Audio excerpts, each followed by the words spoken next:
Hi, my name is Darryl Massih and you're watching Mac TV.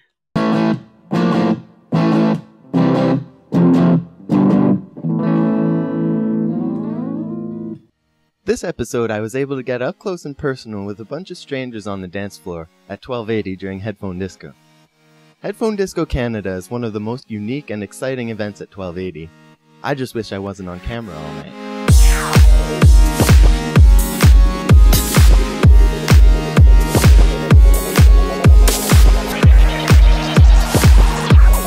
Barbara Streisand.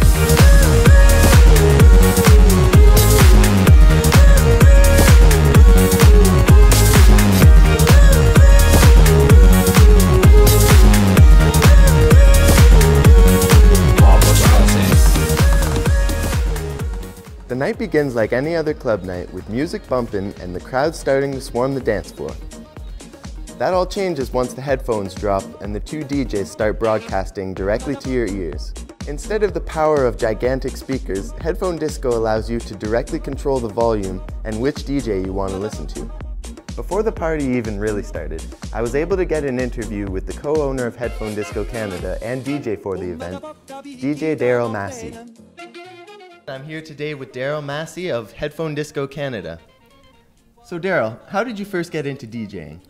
Well, it started about the age of 13. My uncle used to be a DJ and he was really into music, and I just grew up listening to a lot of music, and I was always surrounded by different people that were really interested in music. So with the connections I had, started DJing in events, different clubs and stuff like that in Toronto, and you know, I just got getting more bookings and it just blew up. So how did you get involved with Headphone DIsco Canada? Headphone DIsco Canada, that's a funny story as well. It's about a year and a half ago, my current partner right now, I'm also co-owner of Headphone DIsco Canada. He brought the original guys, Headphone DIsco, from the UK. He brought them here to Canada and he booked them for two events, one in Montreal and one in Quebec City. So I'm like, you know what, this sounds pretty cool. Like, I've never seen anything like that. So we did the event and it went off amazing. People, that was the first time anybody in Canada ever saw that, and they loved it. So after that, the following day after the event, he asked me, you know what, I'm really thinking about launching this company in Canada. I think it could work. And I was super excited. I said to him that this sounds crazy, and I'm crazy enough to jump on these kind of things. And that's how it started, and now I'm just looking to make Headphone DIsco get bigger and bigger and just trying to spread the more in Canada. My goal is basically to blow it up in Canada. And we got a lot of offers already from USA, but we're not ready to tackle USA until we dominated Canada and built something. You know, USA is another market, and it's a big, big step. So that's the story how we got launched in Canada, and so far so good. Wild idea, but what makes Headphone DIsco unique to any other club night? Well, like I said, even for yourself, if you go into a bar, you got music playing. Even if it's not loud, you got music playing.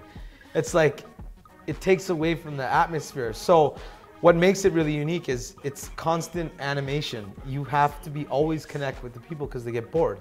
Anybody can just go on and play music for the people on the headphones, but you need to communicate with them all the time, try to make them do stupid things, make noise, have fun, do crazy stuff on the dance floor, whatever, because on the microphone, you know, you have sole control of these people because they have headphones on. It's also better in a way that you don't have to yell at someone, especially if you're talking to your friends, or you just take off your headphones, right? I always get that question, like, how do you talk to each other? It's like the dumbest question ever, but like, man, it's complete silence. Just take off your headphones. What kind of question is that? So when people come up to you in the club and they make a song request, do you actually take into consideration their request? Because I know a lot of DJs are just sort of like, yeah, I'll play it a couple songs from now, and then they don't get to it the entire night. Well, you know what? Some people don't get it. Like, for real, like, people that come in to a club, sometimes they don't understand what the DJ's job is. They think some people are just like jukeboxes. They don't understand that when you come in really early to the club and like you have, like, I don't know, like a top 40 hit that's playing 1,000 times on the radio, 1,000 times, they want to hear that as soon as they get in. but they heard it on the way to the bar. They heard it in their house, their TV, their iPod, their car, anywhere. As soon as they get to the bar, they want to hear their song. You know, you take in consideration, but it depends on what they're asking for. Like, it's just crazy. So I just say, yeah. I just say yes to anything. Yes, I'm gonna play it, yes. And then they expect you to play the song immediately, but they don't realize that you're gonna play it later on or mix it in eventually. So what are some of your favorite events that you've DJ'd at in the past?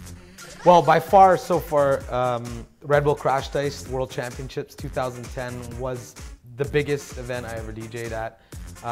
That was 300,000 people on site, and about 1.5 million viewers across TSN. And it was also played in 50 different countries around the world. That was the best event I've ever done in my whole entire life. Then March 19th, TSN, 8 p.m. Check that out, Red Bull Crash Dice 2011 World Championships. Okay, and so do you have any role models? Like, who is your favorite DJ of all time? Oh, my favorite DJ of all time, well, we have to say for my uncle. He started me in, he started me into music, but I have to say some of my favorite DJs, versatility-wise, I'd have to say is Fatboy Slim. He is like one of the architects since I was young till now. He produced reggae music, electronic, breakbeat, hip hop, breaks, everything. So, and it's by far one of the best DJ shows I ever saw in my life. Like, I think that's one of my greatest role models in DJing. And then I'd have to say electronic music-wise, it's Richie Houghton. He's an artist from Windsor, Ontario. He's one of the biggest electronic artists in all the world. And DJing-wise, blows my mind. His technical skills, his production skills are like amazing. And you know, I listen to all kinds of music, and there's so many DJs to name, but I have to say those two like influence on me big time. One final question. Sure. If you had to be transformed into any one animal, what would it be and why? An animal. I'd have to say a lion, because they got courage, they got strength. Plus, I'm a Leo. that would fit.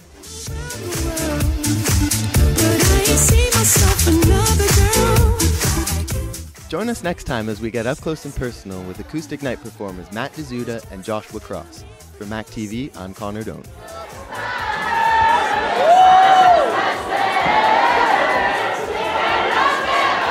fast!